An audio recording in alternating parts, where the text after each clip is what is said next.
انسانوں کے نام افزار ریحان، کیا دنیا ہماری دشمن ہے؟ کوئی 2 دہائیاں کب شائع ہونے والا آرٹیکل پیش خدمت ہے۔ عصر حاضر کی شعوری بیداری و آگاہی کا ایک خوشگوار پہلو انسان نواز عالمگیریت ہے۔ ایسی قومی ریاستوں کی تشکیل جن میں تمام شہریوں کو بلا امتیاز مذہب و عقیدہ، رنگ و نسل برابری کے حقوق حاصل ہوں۔ اگر یہ نعمت تھی تو ان ریاستوں کا قومی تعصبات سے بلند ہو کر انسانیت کی بنیاد پر اشتراک و اتحاد کی طرف بڑھنا ایک بڑی رحمت ہے۔ بلا شبہ انسانوں میں مذہب، رنگ یا نسل یا مفادات کا اختلاف موجود ہے اور موجود رہے گا، لیکن نمو پذیر قابل اطمینان و انضباط حقیقت یہ ہے کہ آج عالمی سطح پر انسانوں کی تقسیم مذہبی، نسلی یا جنسی امتیازات کی بنیادوں پر نہیں کی جا رہی، بلکہ ظالم اور مظلوم کی بنیاد پر کی جا رہی ہے، شدت پسند اور اعتدال پسند کی بنیاد پر کی جا رہی ہے۔ کوئی متشدد گروہ ہو یا فرد، دنیا بھر کے امن و اعتدال پسندوں کو باہم مل کر اس کی درستی کرنی ہوگی۔ اس سلسلے میں سب سے پہلی ذمہ داری ایسے گروہ یا فرد کی اپنی قوم کے اعتدال و انصاف پسندوں پر عائد ہوتی ہے کہ وہ اس کی حجامت، ٹکائی یا گوش مالی کریں۔ ہمیں اپنے گھر کا گند خود صاف کرنے کی صلاحیت و استعداد اور ہمت و تاب ہونی چاہیے، چاہے جائے کہ گلوبل ولیج کی کولیشن کو یہ زحمت کرنی پڑے۔ آج اگر عالمی سطح پر یہ کہا جا رہا ہے کہ دہشت گردی اور انتہا پسندی کا کوئی مذہب نہیں ہوتا، تو اس کے معنی یہی ہیں کہ ایسے تمام تر گروہوں اور سوچوں کا خاتمہ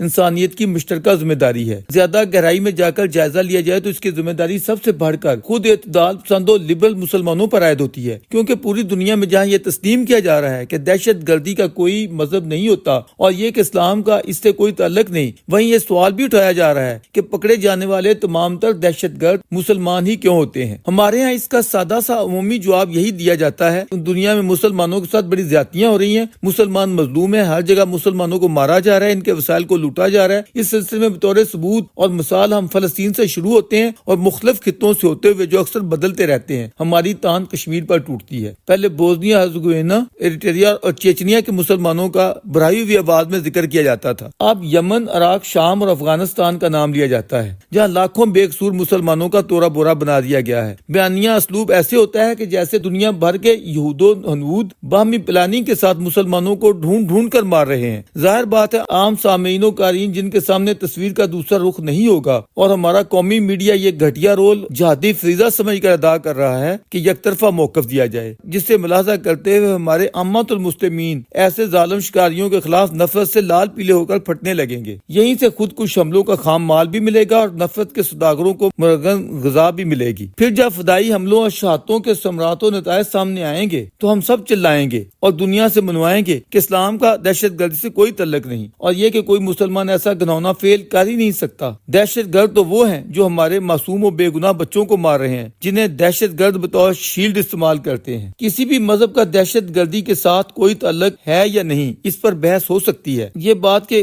کوئی مسلمان ایسا ویسا فعل نہیں کر سکتا ضرور قابل غور ہے۔ یہ تو ہم ایسے پرعزم مسلمانوں کو انڈر ایسٹیمیٹ کرنے والی بات ہے۔ مسلمان اللہ کے فضل سے ہر فعل کر سکتے ہیں اور کرتے رہے ہیں۔ ہم تو بحر ظلمات میں نہ صرف یہ کہ گھوڑے بھی دہراتے رہے ہیں، بلکہ ہمارا کمال تو یہ ہے کہ کافر ہے تو شمشیر پہ کرتا ہے بھروسہ، جبکہ مومن ہے تو بے تیغ بھی لڑتا ہے سپاہی۔ کیا نواسہ رسول کے قاتل ہندو تھے، کرسچن یا جوز؟ کیا طالبان نے اس کی زندہ مثال پیش نہیں کر دی ہے؟ عباسیوں کے دور میں کسی مفتی نے یہ فتویٰ صادر کر دیا کہ اندھا حکمران نہیں بن سکتا۔ بڑے بڑے مسلمان عباسی خلفاء نے اپنے سگے بھائیوں کی آنکھیں نکلوا دی کہ نہ ہوگا بانس نہ بجے گی بانسری۔ اس لیے یہ کہنا کہ مسلمان فلاں فعل نہیں کر سکتا بڑی زیادتی کی بات ہے۔ جو نواسہ رسول کو شہید کر سکتے ہیں وہ کیا کچھ نہیں کر سکتے۔ رہ گئی یہ بات کہ مسلمان دنیا میں مظلوم ہیں، ان کے ساتھ دنیا میں بڑی زیادتیاں ہو رہی ہیں، جیسا کہ ملائیشیا کے مہاتیر محمد سے لے کر امام کعبہ تک فرما رہے ہیں کہ دنیا نے مسلمانوں کو صفحہ ہستی سے مٹانے کے لیے ایکا کر لیا ہے۔ اس نوع کی بات کہنے کو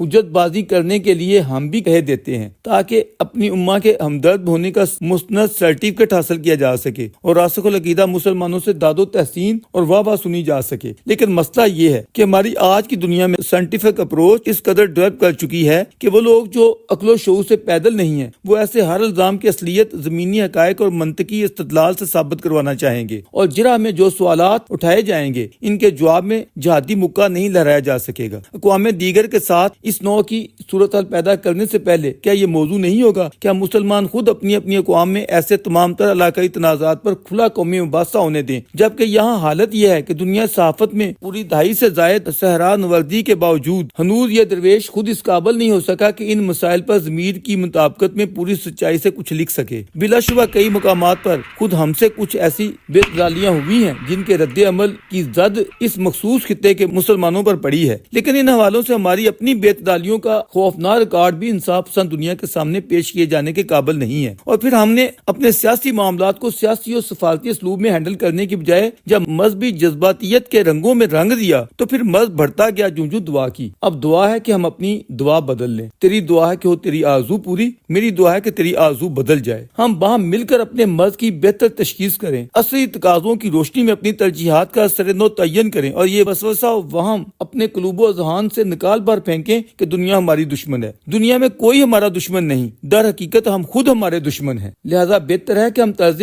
کوہن پہ اڑنے اور آئین نو سے ڈرنے کا وتیرہ چھوڑ دیں۔ بدلے ہوئے حالات میں اپنی فاسیاں بگھارنے کی بجائے اسی زبان اور لب و لہجے میں بات کریں جسے آج کی مہذب دنیا خوب سمجھتی ہے۔ یونیورسل کلچر کی طرف قدم بڑھاتی دنیا کے ساتھ ہم آہنگ ہو کر ہم اس میں اپنا انسان نواز تہذیبی حصہ ڈالیں۔